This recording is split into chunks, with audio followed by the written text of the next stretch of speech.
ये कहानी एक ऐसी बहन के ऊपर आधारित है जो अपने भाई से बचपन में ये प्रॉमिस करती है कि जब वो बड़ा हो जाएगा तो वो उसके साथ घपाघप करेगी। अब क्या वो अपने इस प्रॉमिस को पूरा कर पाती है, ये हम आज की इस एक्सप्लेनेशन में देखने वाले हैं। आज मैं जिस फिल्म को एक्सप्लेन करने वाला हूँ उसका नाम है how to draw a perfect circle और ये फिल्म 2009 में रिलीज हुई थी। मूवी की शुरुआत में हम एक लड़का और एक लड़की को बाइक से कहीं जाते हुए देखते हैं। ये दोनों भाई बहन होते हैं। लड़के का नाम घुसेड़ूमल होता है और लड़की का नाम चुटकी। फिर वो दोनों एक पार्टी में जाते हैं जहाँ पर चुटकी लड़कों के साथ डांस कर रही होती है। वहीं घुसेड़ूमल चुटकी को देख रहा होता है और उसे ये सब देखकर बहुत जलन महसूस होती है। इसके बाद वो स्मोकिंग करने बाहर जाता है और फिर वो अपनी बहन को लेकर वापस घर आ जाता है। अगले दिन घुसेड़ूमल देखता है कि उसकी मॉम घर का सामान कार में रख रही है। फिर घुसेड़ूमल अपनी मॉम के पास जाता है और तब हमें पता चलता है कि उसकी मॉम और उसके डैड साथ में नहीं रहते। उसके डैड एक राइटर हैं जो सालों पहले फ्रांस गए थे और वहां से वापस आने के बाद वो पूरी तरह अकेले रहने लगे, जिस वजह से उसकी मॉम उसे और चुटकी को लेकर उसकी नानी के घर रहने चली जाती है। शाम को जब घुसेड़ूमल और चुटकी उनकी मॉम के साथ पे टीवी देख रहे होते हैं तब उनकी मॉम उन्हें बोलती है कि तुम्हारे डैड ने तुम दोनों को मिलने बुलाया है। पर इस पर चुटकी बोलती है कि मैं अब उनके पास नहीं जाने वाली क्योंकि वो मुझे बिल्कुल भी पसंद नहीं है। फिर जब रात में घुसेड़ूमल और चुटकी साथ में बैठे होते हैं तो घुसेड़ूमल उससे पूछता है कि तुम्हें अपना प्रॉमिस तो याद है ना, कहीं तुम भूल तो नहीं गई। इस पर चुटकी उसे बोलती है कि हाँ मुझे याद है, पर मैंने ये प्रॉमिस बचपन में किया था। घुसेड़ूमल उसे बोलता है कि मुझे लगता है कि तुमने किसी और के साथ घपाघप कर लिया है। फिर चुटकी उसे बोलती है कि मैंने अपना प्रॉमिस पूरा नहीं किया इसलिए तुम मुझे ऐसा बोल रहे हो। पर तभी घुसेड़ूमल उसे किस करने की कोशिश करता है पर चुटकी उसे अपने से दूर करती है और वहां से उठकर चली जाती है। दरअसल बचपन में चुटकी ने घुसेड़ूमल को ये प्रॉमिस किया था कि जब उसे लगेगा कि वो रेडी है तो वो उसके साथ घपाघप करेगी और तब तक वो किसी भी लड़के के साथ घपाघप नहीं करेगी। पर अब चुटकी को वो सब बातें मजाक लगती हैं। पर घुसेड़ूमल उसकी इस बात को अपने दिल, दिमाग, गुर्दे, फेफड़े, हाथ पैर सबसे लगा बैठता है और अब उसे चुटकी के साथ किसी भी कीमत पर घपाघप करना ही है। रात को घुसेड़ूमल से रहा नहीं जाता और वो चुटकी के कमरे में आकर उसके संतरे दबाने लगता है। पर तभी चुटकी की नींद खुल जाती है और फिर घुसेड़ूमल उसके साथ लेट जाता है और उसको देखकर अपना छोटा चेतन हिलाने लगता है। अब जब उसके छोटे चेतन का दम निकल जाता है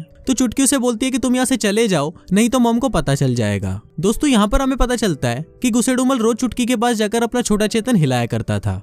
अगले दिन घुसेड़ूमल को हम एक बार में देखते हैं जहाँ वो एक बूढ़ी औरत से मिलता है। ये औरत उसकी नानी होती है और उन्हें ताश खेलने की आदत होती है। फिर घुसेड़ूमल वहाँ पर अपनी नानी की ताश में चीटिंग करने में मदद करता है। इसके बाद वो अपने डैड से मिलने उनके घर पर जाता है और दोनों साथ में बहुत देर तक बातें करते हैं। फिर घुसेड़ूमल के डैड उसे बोलते हैं कि ऊपर वाले रूम में जाओ और वहाँ पर एक ट्रे पड़ी होगी उसे ले आओ। घुसेड़ूमल ऊपर जाकर उनके लिए वो ट्रे ले आता है। फिर वो दोनों एक बार में जाते हैं जहाँ घुसेड़ूमल उनसे पूछता है कि किसी लड़की को घपाघप करने के लिए राजी कैसे करें। पर उसके डैड उसे बोलते हैं कि अगर तुम्हारी कोई गर्लफ्रेंड है तो मुझे भी बताओ। पर घुसेड़ूमल उन्हें मना कर देता है और बोलता है कि मेरी कोई भी गर्लफ्रेंड नहीं है। इसके बाद उसके डैड उसे घर छोड़ने जाते हैं और वहाँ पर घुसेड़ूमल की मॉम उनके पास आती है और फिर उसके डैड उसे कुछ पैसे देते हैं और वहाँ से चले जाते हैं। अगले दिन घुसेड़ूमल और चुटकी उनके डैड के साथ उनके फार्म हाउस पे जाते हैं। फिर रात को जब वो डिनर कर रहे होते हैं तो उनके डैड उन्हें गिफ्ट में बुक्स देते हैं, पर वो बुक्स फ्रेंच भाषा में होती है जिसको देखकर चुटकी वहां से उठकर चली जाती है। चुटकी उनसे नाराज होती है क्योंकि उसके डैड फ्रेंच भाषा में बुक्स लिखते हैं। अगले दिन जब वो दोनों अपने घर जा रहे होते हैं तो घुसेड़ूमल के डैड उसे बोलते हैं कि तुम अपनी बहन का ध्यान रखना, वो बिल्कुल अपनी माँ पर गई है और किसी की भी कोई बात नहीं सुनती।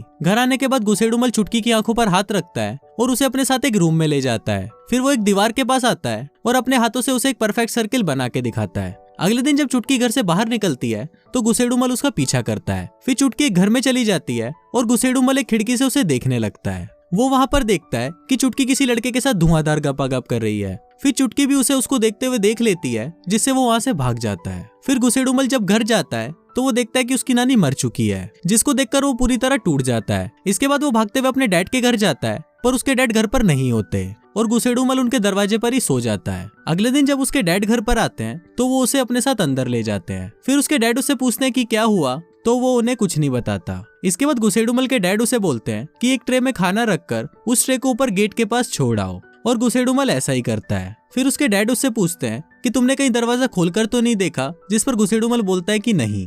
इसके बाद शाम को घुसेड़ूमल देखता है कि उसके डैड किसी लड़की के साथ पलंग तोड़ घपाघप कर रहे हैं और ये देखकर वो अपनी बहन चुटकी को फोन लगाता है पर वो फोन पर उसे कुछ बोलता नहीं है। पर चुटकी उसे पहचान लेती है और फोन पर ही रोने लगती है। फिर घुसेड़ूमल तैयार होकर अपनी नानी के अंतिम संस्कार पर जाता है और वहाँ उसे चुटकी मिलती है पर वो उससे दूर रहता है। अगले दिन घुसेड़ूमल अपने घर पर होता है और वहाँ पर उसके डैड फोन पर बातें कर रहे होते हैं। वो किसी को बता रहे होते हैं कि मेरी पड़ोस में एक लड़का है जिसकी मॉम उसे 30 साल पहले नीचे बस स्टॉप पर छोड़ के गई थी। उसकी मॉम ने उससे बोला था कि वो थोड़ी देर में वापस आ जाएगी और तब से वो लड़का उसी बस स्टॉप पर अपनी मॉम का वेट कर रहा है। और यहाँ पर हमें पता चलता है कि ये वही लड़का है जिसको गुसेडुमल ट्रे में खाना देकर आया था। अगले दिन गुसेडुमल देखता है कि उसकी छत से खून की बूंदें टपक रही हैं। फिर वो ये बात अपने डैड को बताता है और फिर वो दोनों ऊपर चेक करने के लिए जाते हैं। वहां पहुंचकर वो देखते हैं कि खाने वाली ट्रे अभी भी बाहर पड़ी हुई है। फिर उसके डैड दरवाजा तोड़कर अंदर जाते हैं और देखते हैं कि वो लड़का मर चुका है। उसके डैड ये सब देखकर बहुत परेशान हो जाते हैं और वो गुसेडुमल को वापस उसकी माँ के घर जाने के लिए बोलते हैं। इसके बाद गुसेडुमल अपने घर आ जाता है और अपनी मॉम से मिलता है, पर तभी उसकी मॉम उसके साथ घपाघप करने की कोशिश करती है